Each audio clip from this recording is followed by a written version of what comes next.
In a village nestled deep within the vast African plains, there lived a young woman named Amara. Her laughter was said to rival the melody of the morning birds, and her spirit was as bright as the midday sun. She was cherished by her family and admired by all who knew her. Her days were filled with the simple joys of village life, fetching water from the river, helping her mother with the harvest, and weaving intricate patterns into colorful fabrics. One evening, as the sun painted the sky in shades of orange and purple, Amara was walking home through a secluded path lined with tall acacia trees. The path was familiar, one she had walked 1,000 times before. But on this fateful night, shadows moved where they shouldn't have. 3 men, their faces obscured by the growing darkness and their hearts filled with malice, emerged from the trees. Their intentions were cruel, and they overpowered her, committing a terrible act that shattered the tranquility of the dusk and stole the light from Amara's world. Her life was tragically cut short, her body left beneath the silent watch of the acacia trees. When she didn't return home, a frantic search began. Her family and the villagers, their hearts heavy with dread, followed her path. What they found broke their hearts into a million pieces. The village mourned, a heavy cloud of sorrow hanging over every hut. They laid her to rest, but her spirit, wounded and vengeful, could not find peace. It lingered, bound to the earth by the injustice she had suffered. Her spirit was no longer the gentle soul everyone knew. It transformed into a vengeful entity, a whisper on the wind, a shadow in the night. It became a story told in hushed tones around the fires, a warning to those with evil in their hearts. The spirit of Amara began its hunt. It didn't seek random victims, it had a purpose. It sought the 3 men who had wronged her.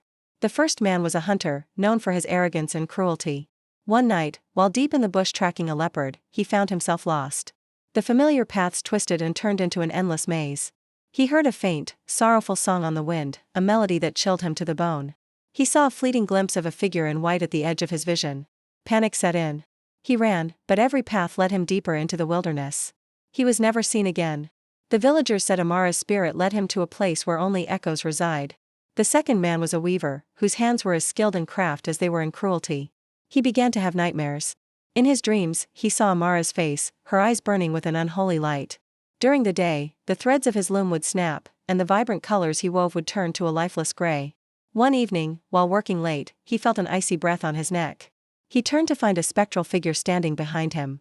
He screamed, a sound that was quickly silenced. The next morning, he was found slumped over his loom, his face a mask of pure terror, his heart having given out. The third man, the leader of the group, was a fisherman. He thought he could escape by taking to the great river. He believed the water would protect him. But Amara's spirit was not bound by land. One moonless night, as he cast his nets, a thick, unnatural fog rolled over the water, swallowing his small canoe. He heard her voice, not as a whisper, but as a roar, coming from the depths of the river itself. The water churned violently, and a ghostly hand emerged, pulling him under. His empty canoe was found the next day, drifting aimlessly. With her revenge complete, a sense of calm returned to the village. The vengeful whispers on the wind faded, replaced once more by the gentle rustle of the leaves. Amara's spirit, finally at peace, was able to move on. But her story remains. It's a powerful tale passed down through generations, a reminder that justice, in one form or another, will always find its way. Thank you for listening. If you enjoyed this story, please like, share, and subscribe for more tales from around the world.